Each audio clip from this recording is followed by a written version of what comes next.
Hey, welcome to the Scouting for Growth podcast, where today we explore the latest trends and insight in change management and social media profiling. Yes, social media profiling. I'm your host, Sabine van der Linden, and today I am thrilled to introduce you to our guest, Karrie Sullivan. Karrie is an expert in change management and organization design, with a particular focus on using artificial intelligence-led personality assessments to drive successful transformations. She has recently narrowed the scope of her business to concentrate on these two areas, leveraging her extensive experience in large-scale transformations. Karrie is also a thought leader in the adoption of new technologies such as Microsoft Copilot and is working closely with Microsoft to hyper target adoption efforts based on employees' mindsets and resilience levels. So join us as we delve into Karrie's insights on change management, organization design, and the future of corporate innovation. Karrie is actually a top voice on LinkedIn as well. So welcome, Karrie, to the Scouting for Growth podcast.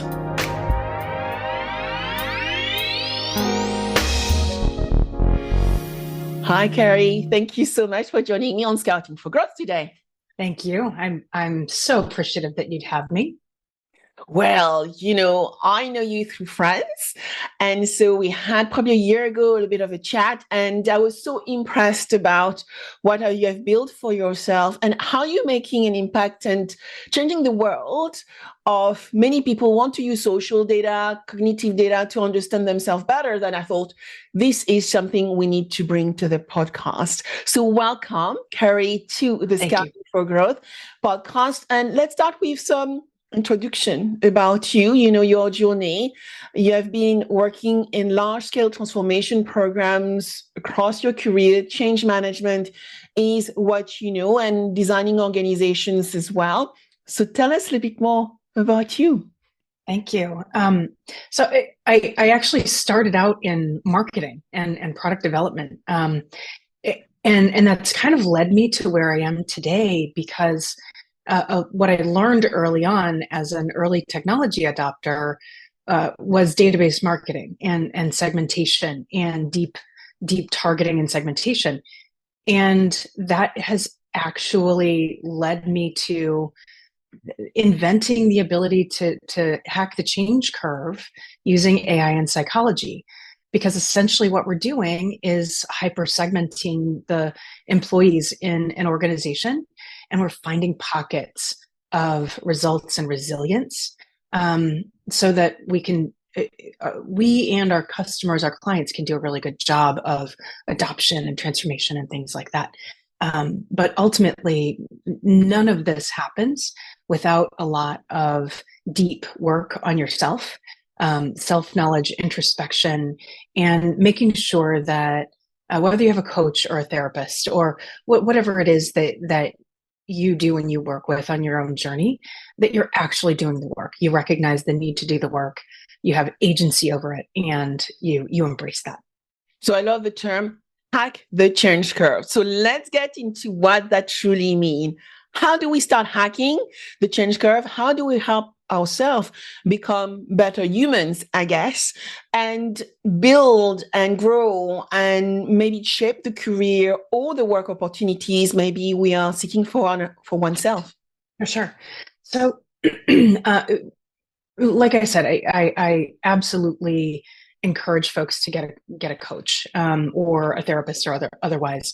I'm not one. I've talked with many. There are plenty of them out there, and they're a lot of them are very good.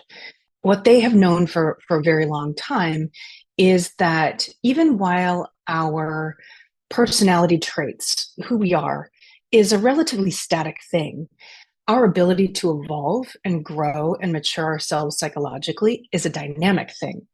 So I think we often forget that, especially if we get a little bit stuck.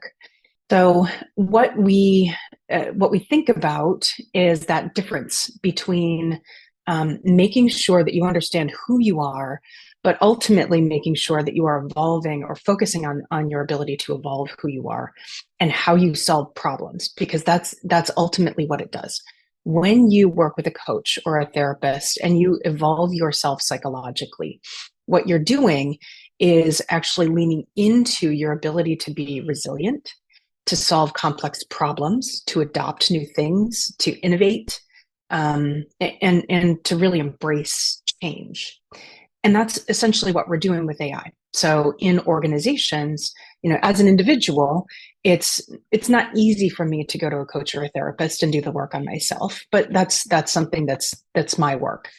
A change manager inside an organization has to recognize that they don't have the ability to change other people. Only those people can change themselves. So our job as change leaders and transformation leaders is actually to find those people and pinpoint the ones who have already done that work, who have already created that resilience within themselves. And we focus on them and let them lead the charge, while what we're doing then when we hack the change curve for everyone else is we're redirecting their attention. So the folks that are in that 70 to 75% of an employee population that are resistant or reluctant to change are really just kind of stuck. They're uncomfortable with uncertainty. The other thing that they have in common, though, is they need to fit in, and they will change their behavior to do it. And that's the key thing. So what we do is, instead of focusing on the resistance and where those fence sitters will get sucked into the resistance and dig their heels in and slow things down because of that fear of uncertainty, we're redirecting their attention proactively from uncertainty to their need to fit in. And we're pointing them at the people that are more results driving and resilient, so that what the behaviors they're fitting into are resilient behaviors. And it's really that simple. We're just using segmentation to do it. So I would love to go into that narrowing of the scope, of the segmentation, and how actually you've also changed your business model over the years to really narrow your focus on really understanding the different pockets of change leaders within an organization. Today, we all have to be flexible, adaptive leaders. We don't have a choice, because you mentioned resiliency, but we are living in a highly uncertain and highly unpredictable world. So we all have to build that relevance and resilience in everything we do every day. So everything you are saying is connecting with me. But what I find interesting is, recognizing the one who actually, the no sayer, and finding the way we can actually bring them in by finding what make them tick in some ways, I heard, right? That's right. Ultimately, what this means is that we're just meeting people where they are. The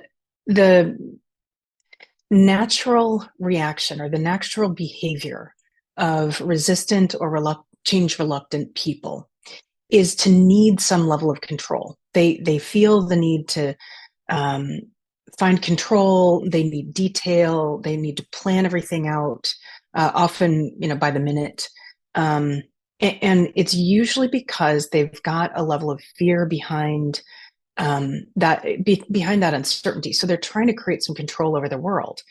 And what will often happen is that they'll raise their hands for new things, like a new technology or an initiative or things like that.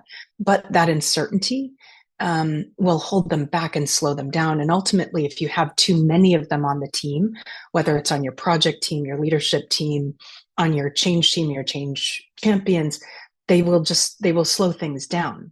So it's not about calling them bad, or their behavior isn't bad. It's not. I'm not saying that there's anything wrong with them. What I'm suggesting is that they're not necessarily quite ready to lean into change with both feet and both arms and big heart.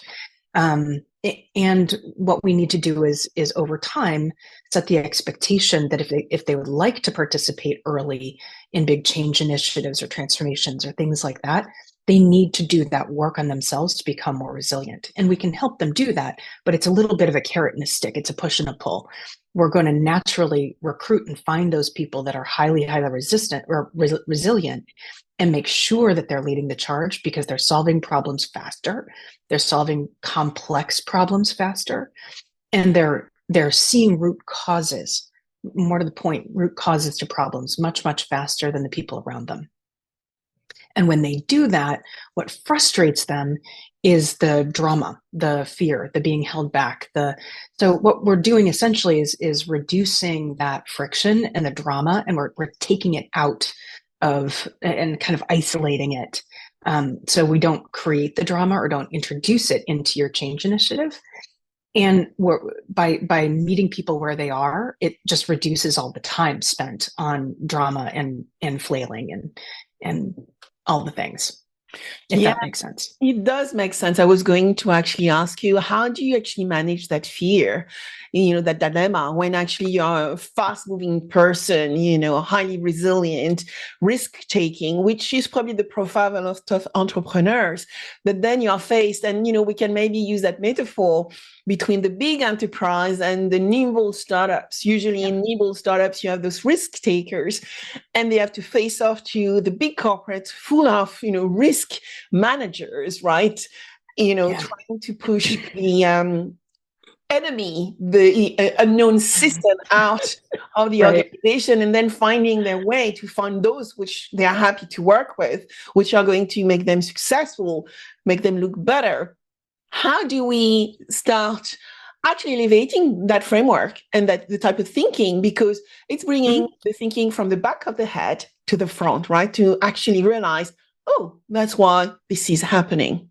That's right. And that's such a great use case. So we will often work with in that intersection between smaller startup organizations that are doing pilots in large enterprises, and helping them find those pilot teams where they can be successful. And what they're looking for is those highly resilient teams. But then we're helping the enterprise organization follow that same path, where we're finding those high results drivers, high resilient people, starting and learning and creating the framework of the best practices, so that the way that the process actually works tactically and very, very specifically, is that we work with those results drivers that can solve very complex problems fast to adopt something new. And what they're doing is creating best practices. So they're wired for experimentation. So they're going to create that list of best practices or even a framework fairly quickly. And then we go to the next group, which is a little bit more resilient. They may not be the ones that jump into change with both feet, wearing a gasoline suit, into that fire really fast or first, but they'll fast follow as long as they have a set of best practices and a framework. So we recruit them next. And what we ask them is, would you like to adopt this new thing, this new technology? Would you like to work with us on this special project? And they usually say, yes, I would love to do that. We'll give you a set of best practices and a framework. What I want from you is to help me write the playbook so that it makes this change comfortable for everyone else in the organization that doesn't like change. And once we recruit each group to write the next level of detail for the group that follows them, you're very naturally, number one, reducing the work for the change team. Yay. And number two, we're very naturally creating that desire to fit in. So with that second group, we're creating that desire to fit in and to do the new thing, because they like that challenge. With the reluctant group, we're going to them and saying, look, we've already been very successful with these people that you already respect, and the leadership team respects and has defined this as great behavior and high performance in our organization. Don't you want to be like them? All you need to do is follow this new playbook step by step by step by step. And in doing those several fairly simple things and not worrying quite so much about the resistance and where it's going to come from and the drama that might be created, And there's just so much labor intensive work that goes into just defining the resistance. We take a lot of the work out of change management just by simplifying into these three basic stages.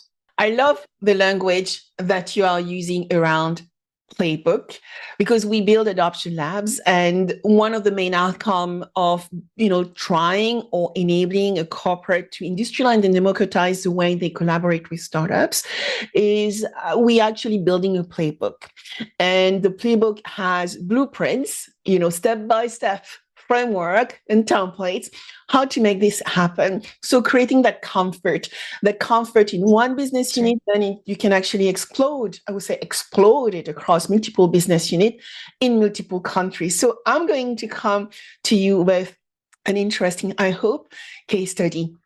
So once upon a time, I was working just not that long ago for a well-known acceleration program. And as part of this, we were building innovation labs within corporations.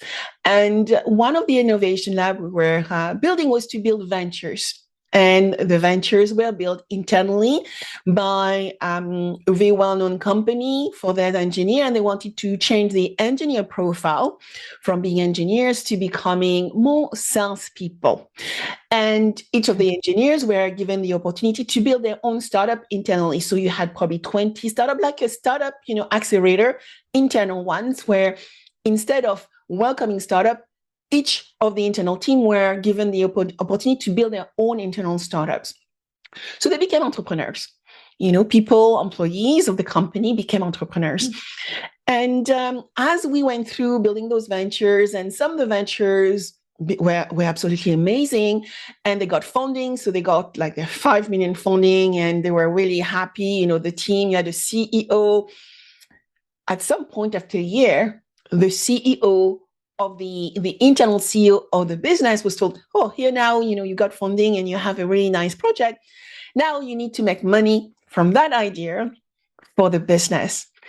And then the CEO, I would call them internal CEOs, freaked out, said, well, that is not what I signed up for. I want to go back to my old job. So a lot of those initiatives, which were fine for the first 1-2 years when they got their funding to grow, then pretty much failed, because from one day to the other, a person who was an employee of the organization became a CEO of a startup and internal startups, but probably was not vetted properly, and then freaked out. So how do we deal with that? Same exact challenge. So one of the things that I have the privilege of being able to use is AI that reads language from LinkedIn profiles and maps it essentially to a scale of resilience. And what we've found is that only about 4 to 5% of companies, and I don't care if they're startups or Fortune 500 or very long-term oriented companies, even mid-market, only 4 to 5% of companies are run by leaders and leadership teams that are very highly resilient and can jump from one S-curve to the next, or can grow a company and go through the stages of growth that a company has to go through. Because when you think about what happens with growth, you're going through different stages where you have to be very, very adaptable and think about the next things or the next big rocks you need to go and conquer and climb before you can be truly successful and grow that business, right?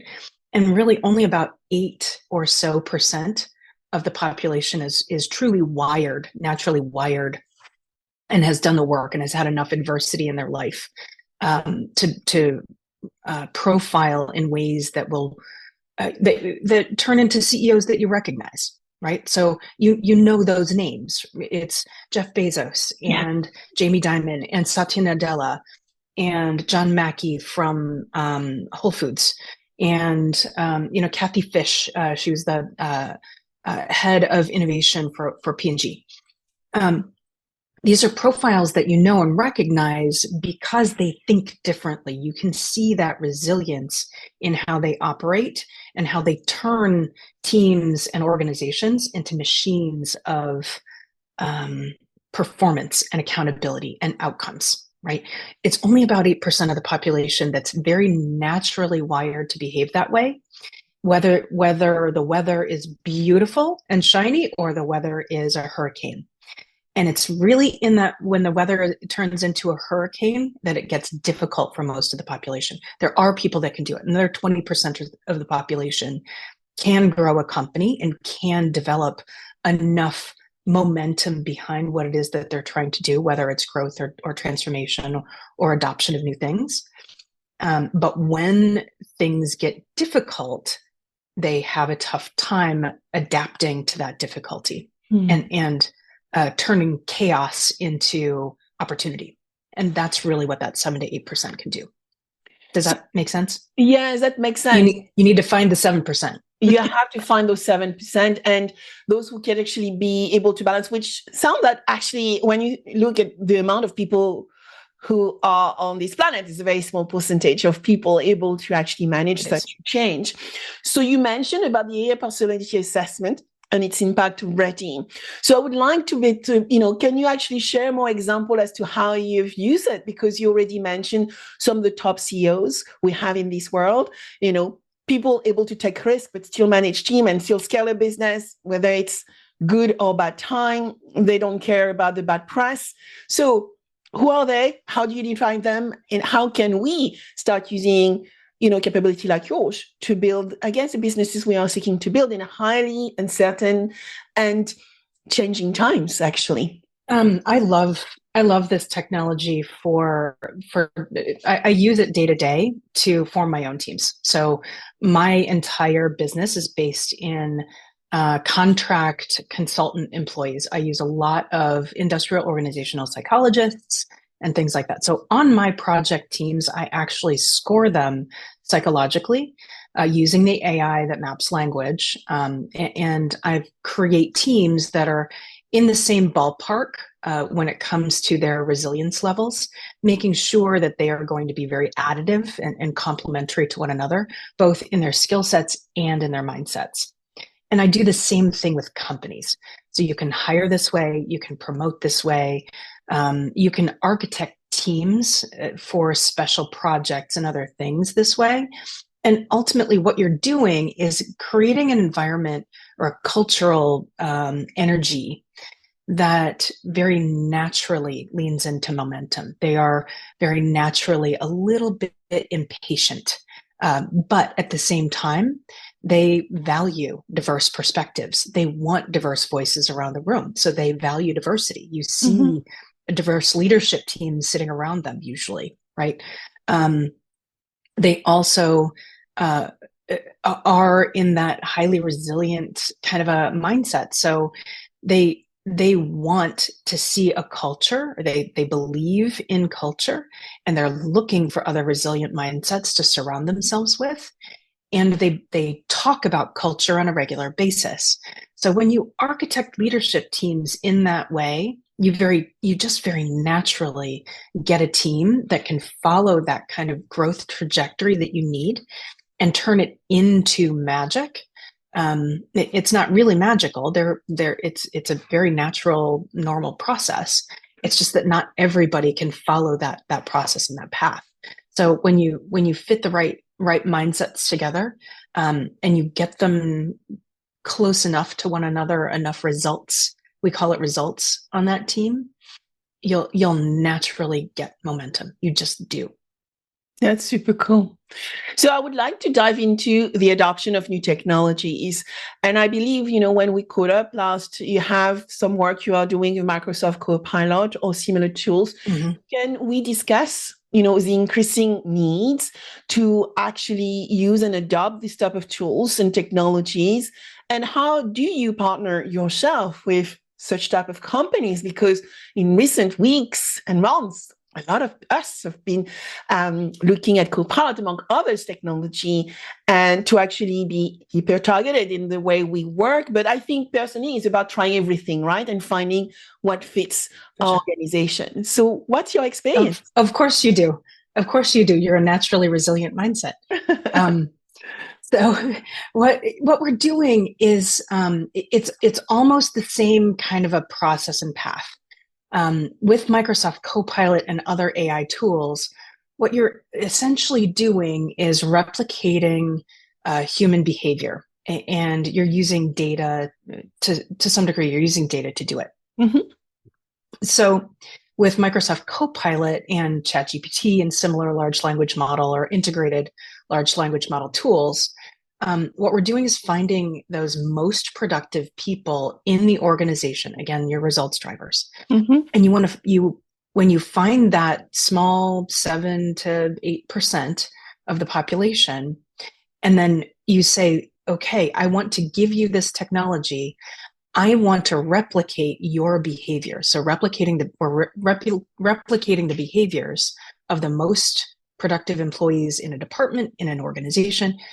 And we say, all right, give me that set of best practices. How do you use this every day?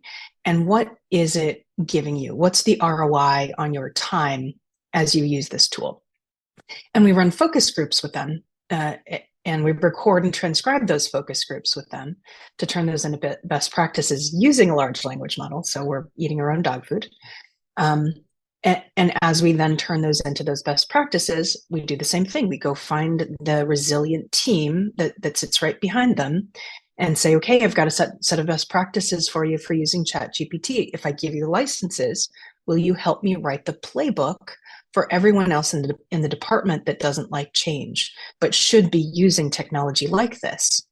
And it works like a charm. So what you're essentially doing is you find that almost downhill slope of momentum where you're taking the behaviors of your most productive employees and turning it into playbooks and process for the rest of the team very quickly without big project efforts and without big expense. And oh, by the way, you're saving money on your licenses because you're only starting with 7 to 10%, and then you're expanding to another 20%, and then you expand to the broader population once you know that they can adopt and they want to fit in. Yes. So when we think about things like a shrinking population of working age people, because those post-war, in the US baby boomers, Germany's got an upside down population curve, right? A number of countries are in the same boat. Companies are going to have to operate with 10 to 20 to maybe 30% fewer people in their organization and be able to adapt to the changes that are coming rapidly with AI. So the only way that you can do that really is by replicating the behaviors of your most productive employees and adopting some AI tools to take the least valuable activities and tasks, the low value tasks, out of their day. And ultimately, what you're doing is we're kind of making capitalism better for everybody. Because if you take the low value tasks out of their day, out of their job, you end up with a happier employee. So it's just a cycle of goodness all the way around if you can achieve that. So when we think about where we are right now, right, we have a big, I would say, opportunity around the future of work, but also a challenge, at least in my industry, insurance, around talent gap. So we don't have enough people coming into the industry, but at the same time, we hear all those replacement jobs because of AI. Actually, we should look at it in a positive light, where actually we are finding ourselves with a gap in talent. Technology is helping us potentially fulfill that gap because it's going to be reducing by 10 to 20%. But at the same time, we are making those talent much more productive by enabling them to focus their brain on the most complex challenges. So get their brain to think harder. And so where do we see for you some of the issues we have, right, around the talent challenge in industry? And I'm talking about insurance because I can see it, but I'm sure you probably see it with a lot of your clients. Absolutely. You see it everywhere. And it's a lot of the jobs that Gen Z just doesn't want to do. So, I mean, if you've got, what are they doing? Again, in they the don't US, want to do it. Where are they doing? Exactly. Exactly. Well, they have an expectation of being able to use tools to make their job better. They want to move quickly through their careers. They want a level of autonomy. We'll talk about two things here. One, we'll talk about generational psychology in just a second. But on the other side, a couple of relevant examples. So speaking of Gen Z, my nephew is 23. He's a great kid, really good problem solver, and he's working in insurance. It's his first big job. He's working in claims. And claims is one of those jobs that a lot of people just don't want to do because if you think about the job, you're sitting on a phone line listening to people come to you on their worst days. And when they're coming to you on their worst days, that's a very difficult thing, especially for young people to listen to and deal with. But then on top of it, you've got those internal struggles as well. So if the claims adjuster isn't getting back to the customer, and you find those mishaps or those misaligned bits of communication and process inside organizations. Mm-hmm. If we think about technology and we think about adoption, number one, can we make some of the inefficiency that happens between some of those departmental processes, from the claims customer service to the adjuster to right, and make those handoffs easier, simpler, faster. And it's not just a workflow, but it's decision making that we can make happen a little bit faster using some AI or little bits of AI to make that flow better. It's a better customer experience. It's a better employee experience for the claims folks that are sitting on the phone line, and you're taking the friction out of those processes. And wherever we can take the friction out of those processes, you end up with happier humans on the other end. Yeah, it's cool. So I want to hear about your future plans. And, I was thinking future plans and maybe whether the model could be monetized. So tell me, how do you go to market? How do you find your clients? Who is the top client? You mentioned early stage companies, entrepreneurs, as much as big companies. And I know you are working with Fortune 500. Tell us, how do you envisage the balance between the two and how you grow your business?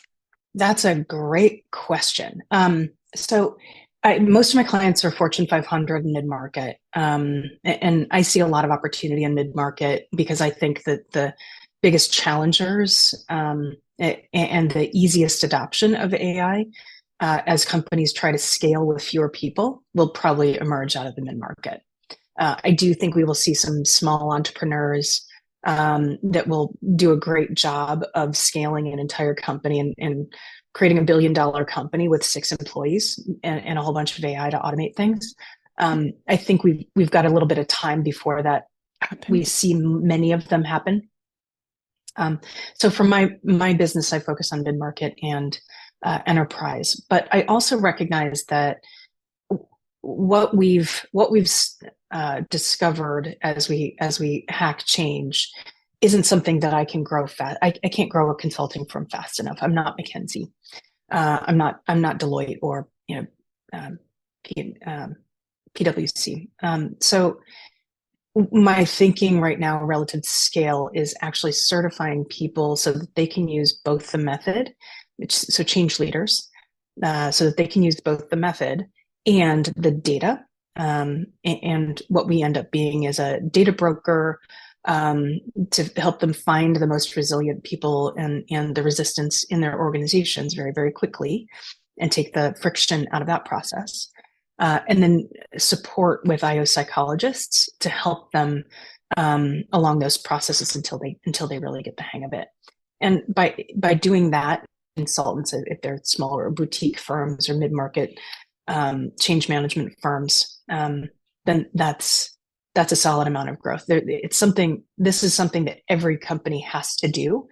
And as a boutique consulting firm myself, it wouldn't make a lot of sense for me to just continue to grow a consulting firm. So I'll keep consulting on one side and train and build community on the other. And I'm writing a book.